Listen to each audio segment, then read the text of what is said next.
Fuck you, asshole. Fuck you, asshole. Hello, and welcome to Ask Buddy. I am your host, Buddy Nielsen, and I'll be answering questions that you guys think are interesting or funny or are actual real questions. Let's kick it off. Let's kick off the inaugural episode of Ask Buddy with a real zinger. This comes in from Dennis Farisi, and he asked, Buddy, back in the day, when you guys used to play at the Wayne Firehouse, Hamilton Street, and Bloomfield Ave Cafe, why on God's green earth were you such an asshole? And because of you, because of your smoking in the bathroom at the Wayne Firehouse, that's why they don't have shows there anymore. Now, one important fact is that we never, ever, as Census Fail, played Wayne Firehouse. I did go to a lot of shows there. I never smoked. There was a smoking area outside of Wayne Firehouse at always, where you go outside and you smoke, or you just leave and come back in. It wasn't a big deal. So no, the reason why they don't have shows at Wayne Firehouse anymore is because Wayne Firehouse started charging too much money. So people, local promoters, local kids stopped putting on shows there. That's the real reason why they stopped doing it at Wayne Firehouse. So Dennis, I'm going to have to say, you're wrong.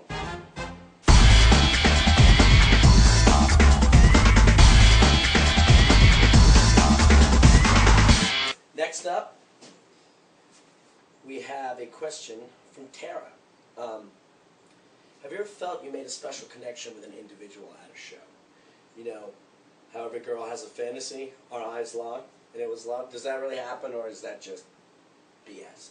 Tara, yeah, that doesn't happen at all. Not once during a show am I paying attention to anything that's going on out front. I'm basically focusing on getting my job done, trying to sing, that sort of thing. I don't think that really happens. It might have happened in 1984, 85. There's not a lot of hookers and blow, you know, not in our genre, not in the way we do. But it is an interesting question. I'm sorry it's never happened. So best of luck. There are some bands though that I think you might have luck with in that department. So good luck.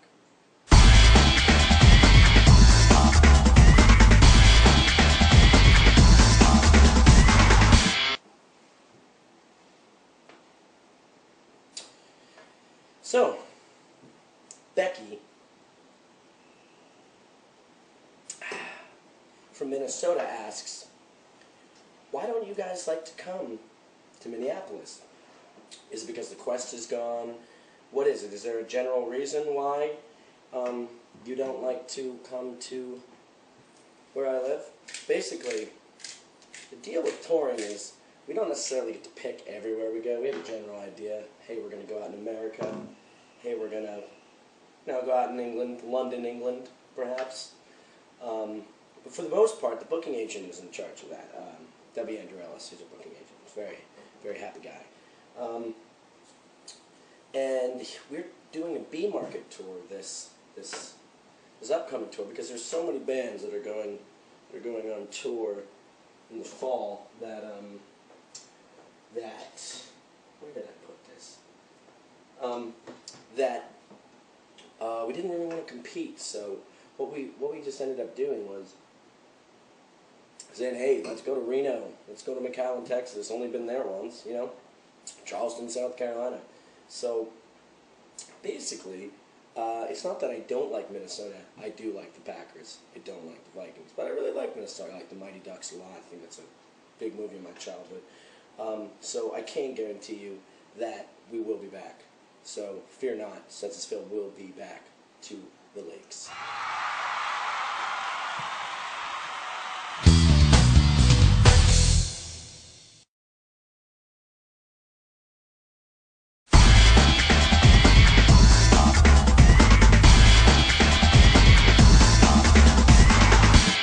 Jacqueline Sanchez writes in, Buddy, what is your favorite and least favorite experience on tour? I'm going to start with my least favorite. The least favorite would have to be, it was Valentine's Day 2004. 2005. Went towards Silverstein, and what happened was we played a show in Seattle, and we were driving all the way to Salt Lake that whole day off or whatever. And so we're leaving Seattle. Everything's fine, no big deal, no bad weather, nothing really. Then we start to get into eastern Washington, down towards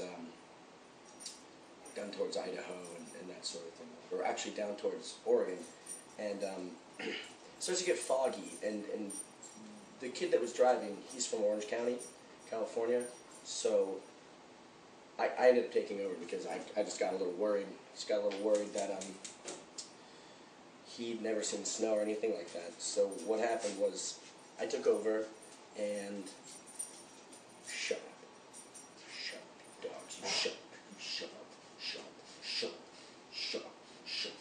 up. Anyways,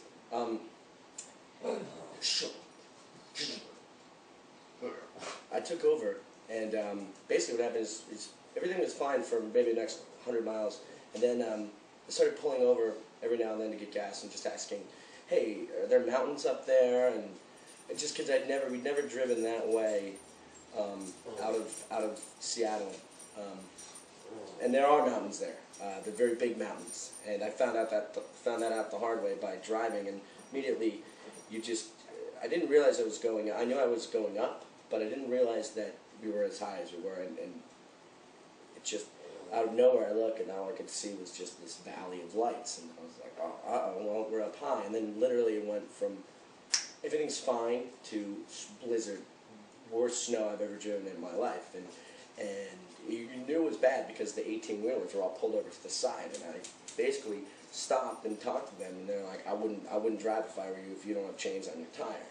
But you shut up. I wouldn't drive if I were you, but I felt that if we stopped, we would have gotten stuck on this big mountain. So I was just like, we're just gonna power through. We're gonna do it. We'll make it. And we get to the top of this hill, and there's the top of this mountain, and at the top of the mountain it says Dead Man's Pass, which is pretty ironic, pretty funny. But basically we made it through. We ended up popping our tire after I had driven all night, and into the morning our tour manager took over, and I kept telling him it's going to pop because we had a trailer tire that kept popping just because it was rubbing against metal. And so it popped, and we basically spent 8 hours in Idaho on the border there on a Sunday trying to get our tire fixed. That was pretty much the worst experience I had on tour, just because it was the scariest, most life-threatening, craziest thing I had to deal with. That's the worst weather I've ever been through. And my best, most exciting moment, I'll kill you, I'll take you outside. Dylan! You son of a bitch! So, I think that my favorite experience on tour would be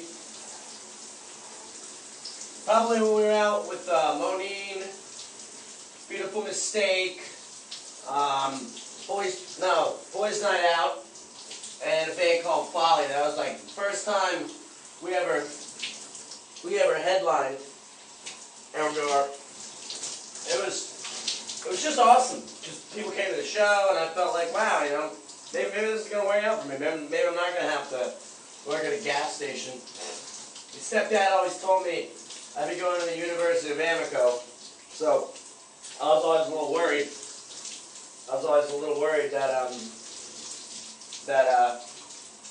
That might actually come true, but thankfully it didn't. So that's good, right? But I'd say that there's no one favorite experience. Just can't limit a million good times down to one, but I can't say that was a blast. That was a great time. So thank you all. Thank you all for tuning in.